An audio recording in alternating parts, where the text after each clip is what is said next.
नमस्कार। उदय माहुरकर एक लेखक हैं, पत्रकार हैं और वीर सावरकर पर उन्होंने जो अपनी पुस्तक लिखी है वो बहुत मशहूर हुई है। बड़ी प्रासंगिक पुस्तक है। अपनी उस पुस्तक की भूमिका में उन्होंने बहुत सारी खास बातें कही हैं। जैसे उन्होंने इस बात का जिक्र किया है कि 1947 में भारत को आखिरकार जब आज़ादी मिली थी तो किस वजह से मिली थी और उसमें क्रांतिकारी आंदोलन का कितना योगदान रहा, इस बात का जिक्र किया है। इस पर लिखा है उन्होंने कि इतिहास की पुस्तकों में हमें तो ये पढ़ाया गया कि ब्रिटेन द्वारा हमें आज़ादी प्रदान किए जाने के का मुख्य कारण क्या था? कांग्रेस का अहिंसक और सत्याग्रह आंदोलन या संघर्ष, यानी नॉन वायलेंस का मूवमेंट और सत्याग्रह। ये जो है इसी वजह से हमें आज़ादी मिली। हमारी सारी किताबों में, पाठ्य पुस्तकों में ये बताया जाता है। लेकिन भारत की आज़ादी के समय जब ब्रिटिश प्रधानमंत्री क्लीमेंट एटली जो थे, वो उस समय ब्रिटेन के प्रधानमंत्री थे जब भारत आज़ाद हुआ था, वो 1956 में कलकत्ता विजिट किया। उन्होंने इंडिया का विजिट किया। कलकत्ता में वो पश्चिम बंगाल के जो गवर्नर थे उस समय, जस्टिस पी.बी. चक्रवर्ती, उनके मेहमान के तौर पर रुके, उनके घर पे ही रुके।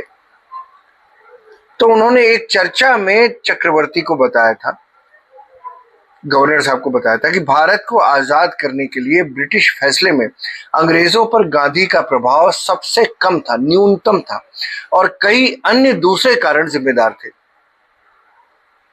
मतलब क्लीमेंट एटली जो उस समय आजादी के समय ब्रिटेन के प्रधानमंत्री थे, वो कह रहे थे कि भारत को आजाद हमने इसलिए किया, गांधी की वजह से या उनके आंदोलनों की वजह से नहीं किया, बल्कि दूसरी वजहों से किया।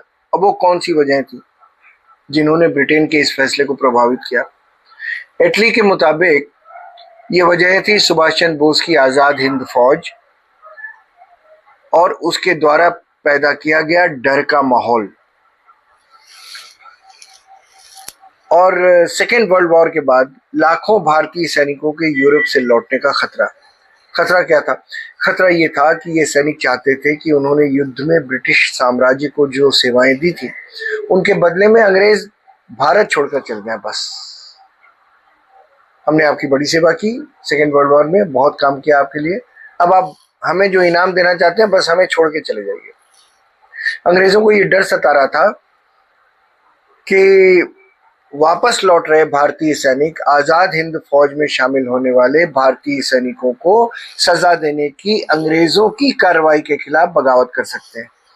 क्या हुआ था कि आजाद हिंद फौज में जिन भारतीय सैनिकों जो भारतीय सैनिक शामिल थे और उन्होंने लड़ाई की थी आजाद हिंद फौज की तरफ से, तो ऐसा कहा जा रहा था कि अंग्रेज उनको सजा देंगे।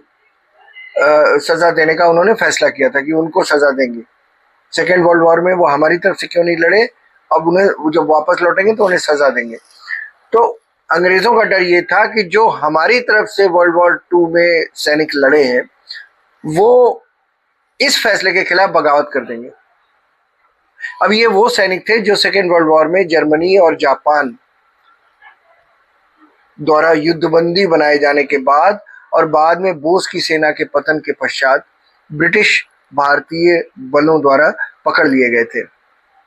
एटली ने इस बात का भी जिक्र किया था कि बॉम्बे गोदी में नौसैनिकों का जो 1946 में जो बगावत हुई थी उससे भी ब्रिटिश शासक डरे हुए थे और वो भी जो है भारत को अलविदा कहने के अंतिम कारणों में से एक था।